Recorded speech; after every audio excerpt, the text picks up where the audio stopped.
Hi there. I wanted to thank Dr. Doyon as well as SAGES for inviting me to speak today. I'm going to be talking about considerations for utilizing industry support. And I'm going to take a sort of a two-pronged approach. One is to discuss how industry can help training the attending physician post-residency and post-fellowship, but also looking at how to incorporate and get your hospital motivated to support the innovations that you want to bring in. I have nothing to disclose, and I know I'm supposed to put it up for 7 seconds, but I think we got it. So before I start, I just want to tell you a little bit about myself and my practice, because I'm different from Dylan in that I had no idea what a residency tract was. I had no idea what residency medicine, what rural medicine was about. I just knew that at the end of my training program as a resident, I was really tired of being a resident. I didn't really want to narrow my focus early on, and I just wanted to start practicing.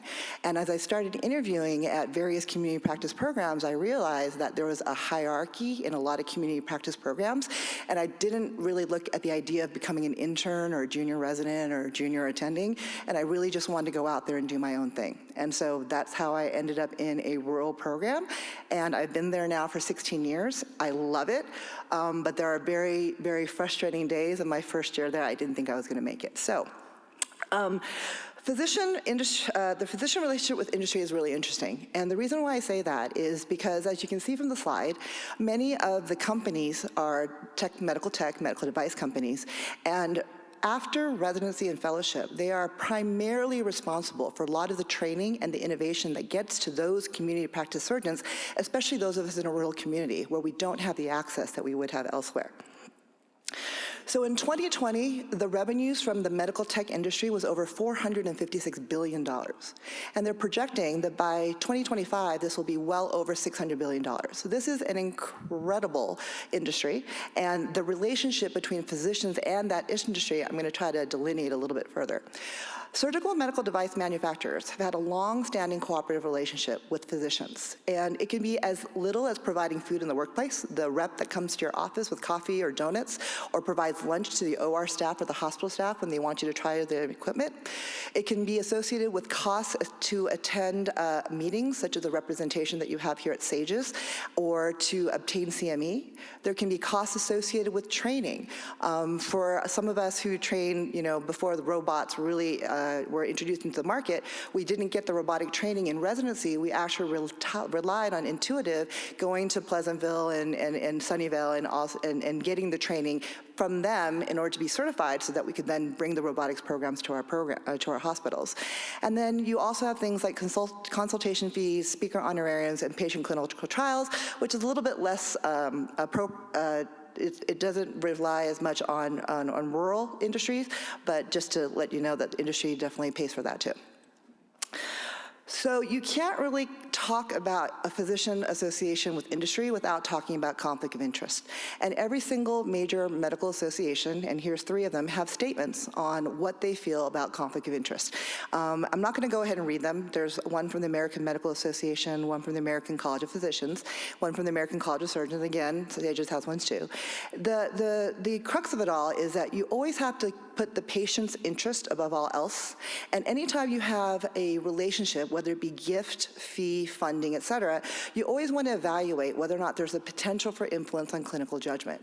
And in line with this, in 2010, when the Affordable Care Act was passed, there's actually a provision in it called the Physician Payment Sunshine Act. And what that is, it's a public website where you can go on, put in your name, and it will literally list every single gift, fee, sponsorship that you've received and from which major tech company. When I looked on it before coming to SAGES, I saw something for $17 3 weeks ago, and then I realized that someone had brought in a lunch to the hospital, and then therefore my name was on this list. And what it showed was that everyone required and demanded increased transparency to make sure the conflicts of interest were very transparent, and to make sure that the decisions that we make aren't being influenced by something that we may get from industry as a result. A survey in 2019, right before the pandemic started, a nationwide survey showed that 84% of physicians had accepted some sort of benefit, whether in type of food, travel, resources, CME, or speakerships. So We show that the industry can provide an essential support for surgical training and education. And what do I mean when I say that? It means that industry wants to introduce you to their devices and their products because they want you to use them, and they want the hospitals that you're associated with to invest into their systems. And so they actually employ an entire army of reps that are more than happy to engage physicians. And what they'll do is they will provide information upon their equipment, their devices, their technology. They can provide demonstrations on how to utilize their instrumentation. They can provide you videos and literature. They can support meetings. They can support case observations. They can provide you with proctors, especially if you're trying to learn advanced techniques that you may not be familiar with, or you may have not moved away from being in a rural community. And really importantly, they can also help train your OR staff. This sounds great, right? But if you practice in a rural hospital, like I do, how do you take advantage of all this great postgraduate education and training? And more importantly, even if you have access to the innovation, how do you convince your hospital to buy in and to actually spend the money to get it to you? So I'd like to liken it to a relationship like we have in any type of relationship. You have to be open-minded to having a relationship. And so the first part, and really the crux of how rural surgeons get access to innovation, I think, is through reps. It was interesting, when I first started my practice in 2005, I was amazed at how many people wanted to come and visit me and tell me all about their products. And what I realized is that I don't really like cold calls, and actually I'll say no. If a rep just shows up to my office with a business card and a device, I tell them, no, thank you. My staff is very well trained, and they tell them to go to the hospital. What I find is that if I send them to the hospital first and let the hospital initiate that initial relationship, then I can come see them when I'm in the hospital, and it allows the flow to be a little bit better. Having said that, I find that having a good relationship with the reps of the products that you do decide to utilize is invaluable. Number one, they keep me updated on what's coming down on the pipeline. And so a lot of times they'll come and say, hey, Dr. Gwon, this is what's coming up. And they all understand from my standpoint that even if I like them and I like their one product, every single product they're going to introduce to me still has to pass my litmus test of, is it good for my patient? Is it good for my practice? Is it good for my community? And is my hospital going to pay for it? And so it doesn't influence me, but it allows me to keep an open line of communication, and they provide valuable information to me by constantly letting me know what's available. The other thing is I actually spend a lot of time going through the exhibition halls, whether it's here, whether I'm at ACS or any of the other meetings that I attend. And the reason why I do that is when you're in a rural community, it's sort of isolated, and you're busy. You're busy running your practice, you're trying to get some sort of work-life balance, which really doesn't happen in the first 5 years, unfortunately. And so it's really difficult to read as much as you can, see as much as you can when you're beholden to the patients in your community. And so whenever I have the opportunity to get away, the first thing I do, I'll start going through the exhibition halls. And what I'll do is I'll start looking at the things that we have in my OR that I wish was better or that I don't think is quite good enough, and I'll start going up and actually entertaining conversations with the reps. They are more than happy to take a picture of your badge and assign you to a local rep who'll come out and talk to you. And also then I get a little bit of information about whether or not I think this can actually work in my hospital, and I can start developing the story that I'm going to need to create to convince my hospital that this is something that we want to incorporate. And then I can work with the hospital to then follow up with those reps and get them into the hospital system so that we can then start our conversation, our relationship. So it's really important that you as a surgeon, especially in a rural community, to know what you want and why you want it and what the benefits are, and you have to really think about the patient's story. So with any long-distance relationship, because there's no rural community that's close to anything big, I practice in the city of El Centro. It's in Southern California. And yes, there is rural Southern California. It's 2 hours away from the nearest hospital to the west, which is in San Diego, and almost 2 hours away to the nearest hospital to the north in Indio and in Palm Springs. And so anytime I want to find out what's going on, I have to travel. I travel to meetings. And I have 3 other surgeons in my community who don't go to meetings. They sort of figure, I'll go and I'll come back with all the information, and I do. I do a lot of hands-on courses. So when my reps come to me and tell me there's a new mesh or a new device, a new fixation device, a new suture, do I want to go to a course or a meeting where I can listen to the experts talk about their product and actually get to handle the equipment? I'll say yes, as long as my schedule allows. And what that allows me to do is actually get out there and then again interface interface with other physicians so that you can sit there and discuss what they do in their practices, which becomes really important because as a rural surgeon, sometimes you can feel cut off from everybody else. But secondly, it allows me then to see what else is out there, because a lot of times they'll sit there and do a comparison and you can actually discuss how their product works and whether or not it's going to be something that you yourself want to use. I love doing surgery observations, and I take the time to do them. And what that means is I will hook up with a rep who, for example, Intuitive, who actually has a pool of surgeons who are experts in their field, and I'll request to do a case observation. And as a rural surgeon, where I'm literally the only one out there, it's really important for me to be able to get out to other institutions and be able to continue to observe. And I actually take the greatest opportunities out of my case observations, because it's not just the one technique or the one surgery or the one et cetera that I'm looking at. I actually will look at the entire OR setup. I'll look and see if they're using any type of insufflation device that I don't have in my OR. What type of trocars are you using? How you set up the room? I'll talk to the staff there to figure out what they do, and I find that this is a really good way that when industry sends me out to go meet with these physicians, I actually come back with a lot for my hospital. And mind you, my hospital actually hates it when I do that, because every time I come back, I have a list of the things I want them to buy me, and so it ends up being a little bit on the expensive side for them. So you have to be open to discussing with the reps not only what you need, but also the roadblocks to acquiring, implementing.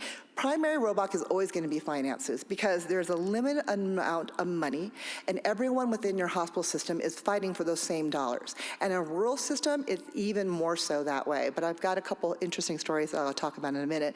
The reps can actually provide you valuable market data and statistics that you're going to need to utilize in order to convince your hospital that they want to invest in the things that you want them to invest into. So the relationship's going great, you and the reps are getting along well, who's gonna pick up the check for dinner? So frequently, the decision makers at any hospital system is the chief financial officer, the finance department, a value analysis committee. And the finance department's tasked with balancing a clinical demand and desire with cost efficiencies. And since everyone's fighting for the same limited dollars and new surgical technologies are very expensive, how do you influence the outcome as a surgeon? The surgeon's not the gatekeeper to clinical adoption, not at all. But you can influence the decision makers because the OR is still one of the few areas within a hospital that makes them money. And because it keeps them financially viable, we do have a stake in the game, and our voices are heard if you choose to let them hear you. So I tell you, especially if you're a rural surgeon or a community practice surgeon where you feel like you can't get what you want, realize you do have a voice, you just have to understand how to utilize it. Most importantly, don't make assumptions about what your hospital can afford. So when I entered practice in 2005, I was recruited by El Centro Regional Medical Center, and I made a joke because I went through the hospital and I was like, I'm a 21st century surgeon and you have 20th century equipment and I can't possibly work here. And it was sort of a shock because I was the first surgeon that they had recruited in 20 years, so everyone was literally 20 to 25 years older than I was, and they were basically telling me, you just have to use what they have, it's okay. And I said, actually I can't, because I don't know what the equipment you have. I have never seen some of the devices that they had.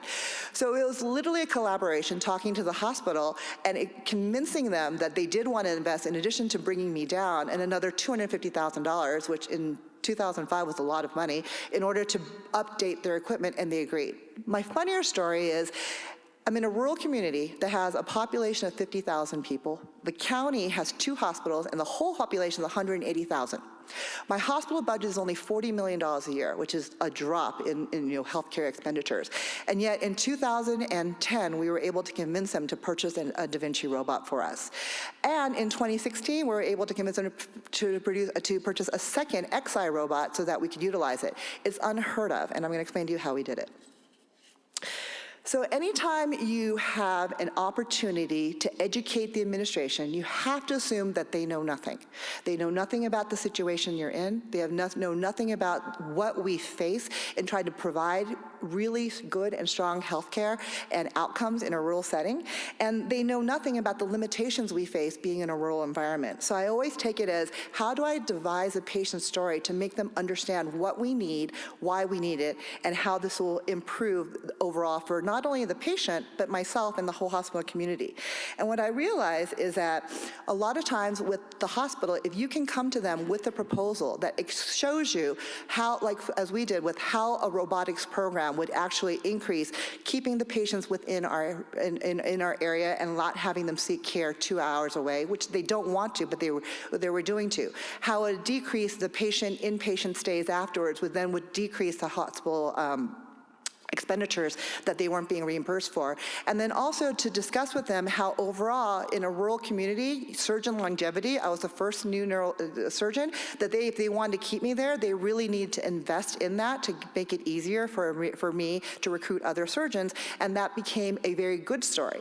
But the most important part, because I'm running out of time, and I'm just gonna finish with this, that even after you've made your pitch, the reason why sometimes people fail is they don't have the follow-up. And the most important thing after you make your pitch to any administration is to follow up, follow up, follow up. You make your pitch, you follow up with an email telling them, hey, I'm glad we talked and this is what's going on, and then you follow up with a phone call. I've actually basically become like the de facto chief technical officer amongst my surgical colleagues because they don't understand why I'm constantly able to convince my hospital to invest in innovation and surgical technology when they can't. And I think it's because I'm just really persistent, but I do realize that that follow-up and that persistence, I still don't have everything I want, let's not get crazy, but I am able to help influence it, and I do think that as long as you understand that industry can facilitate and you don't let that color why you're doing things, it's a really helpful way to bring innovation to rural surgeons.